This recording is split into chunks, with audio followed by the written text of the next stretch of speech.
Think about the last time you booked a weekend trip. You probably opened a flight app, cross-checked a hotel app, opened a map to check the distance to the beach, and searched a browser for discount codes. We have spent the last 15 years acting as the manual routers for our own digital lives. That is the defining rule of the app era.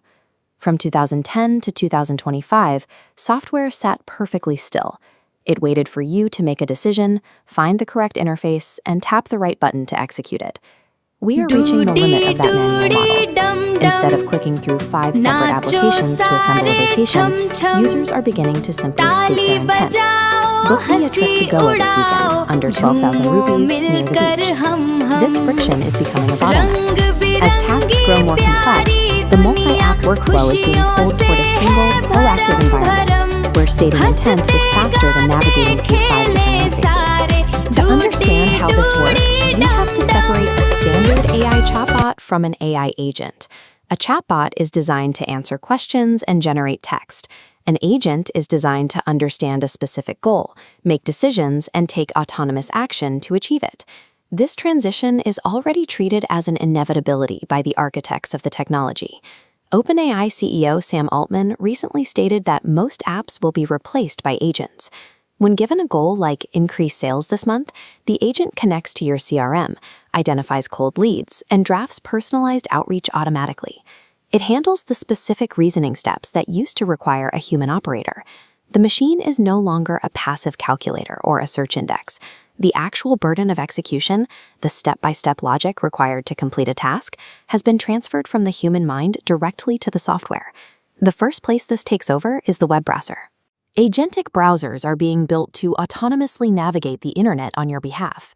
They can parse data, compare products, and even negotiate prices with other agents using specific commerce protocols, completing transactions without you ever looking at a website. When you do need to look at a screen, you will encounter generative user interfaces.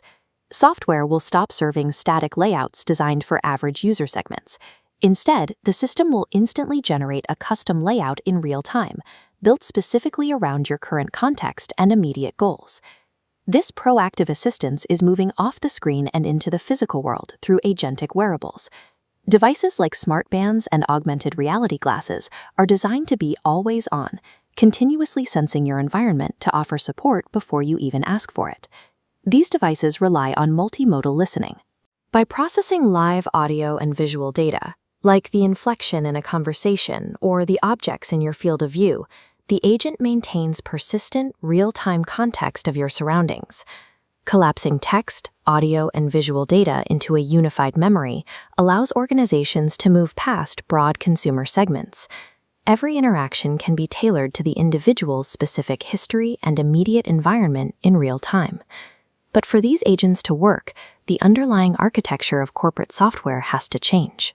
Traditional APIs and databases were built to handle the intermittent, relatively shallow interactions of human employees. They are far too slow and complex for high-frequency AI agents running continuous, multi-step operations. Major tech companies are actively rebuilding this infrastructure. Microsoft, for example, is rolling out WorkIQ, a new intelligence layer for Microsoft 365. It continuously processes organizational data to build a semantic map of how a business operates, specifically optimized for agents to retrieve and reason over. To make action possible, systems are adopting the Model Context Protocol, or MCP. Instead of navigating hundreds of specific software tools, MCP collapses complex endpoints into a simple set of generic verbs. Because agents execute long-running tasks, they must safely stash intermediate progress. Secure workspaces act as short-term memory, holding data while the AI reasons. Enterprise infrastructure is undergoing a total rewiring. The systems that run modern businesses are no longer being designed exclusively for human employees. They are being rebuilt to support a non-human workforce. Handing autonomy to a machine introduces a severe cybersecurity vulnerability. Whenever an agent interacts with the internet, it relies on a non-human identity, or NHI. These are the API tokens, OAuth permissions, and service accounts that grant the software access to your data. This creates a massive blind spot. Traditional security tools like endpoint detection tell you what program ran, and data loss prevention tells you what files left the network. but they are completely blind to what an AI agent is actually authorized to do and whether its credentials are still active. We are already seeing the fallout. Recently, security researchers analyzed the OpenAI agent framework and found over 42,000 publicly exposed instances. Developers had provisioned these agents with excessive permissions and then abandoned them, leaving their access keys live and vulnerable to authentication bypass. Attackers do not need to write sophisticated malware to breach an AI system. They just have to hijack an agent's forgotten identity, instantly inheriting its permissions to move laterally across corporate networks undetected. The scale of this exposure is staggering. In modern enterprise environments, the ratio of non-human identities to human workers is now 100 to 1, creating an ungoverned sprawl of static, unrotated secrets. Closing this gap requires an identity-first approach to security. Organizations have to map every single agent in their environment, strip away excessive privileges, and ensure that new agents are deployed strictly with short-lived, precisely scoped credentials from day one. The digital ecosystem is transitioning from a library of passive tools into a workforce of proactive digital employees. We are no longer managing software. We are managing autonomy. The agent economy will eliminate the friction of searching, tapping, and app switching.